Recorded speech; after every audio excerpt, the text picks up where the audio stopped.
ए मृणाल ते सगळं बरं वाटतोय का? करून टाक ना.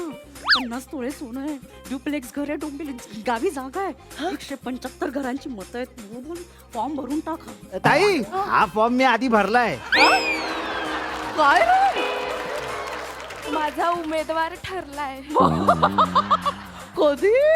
आम्ही ना पुढच्या महिन्यात लग्न करणार आहे. काय कळलं पण नाही. हा ते निवडणुका वगैरे आहेत ना, त्याच्यामध्ये कुठे लग्न करणार, तुम्हाला यायला मिळणार नाही. त्यात ते लाचार संहिता पण आहे.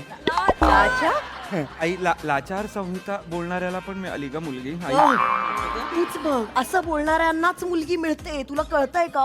असं फिशफॉश राहून नाही मुली मिळत. आई सॉरी, यांचं ठरलं मला कळलं. मॅडम ऐका ना, मला कळतंय ठरलंय, पण तसं हे बघा, तुमच्या तसं होतं ना, एका रात्री तुम्ही पक्ष पण बदलता, तर मुलगा तर बदलूच शकता ना. आई आई आई आई थेट आहे आई आई हे स्किट आज पहा रात्री 9 वाजता फक्त आपल्या सोनी मराठीवर. महाराष्ट्राची हास्य जत्रा आज रात्री 9 वाजता आपल्या सोनी मराठीवर.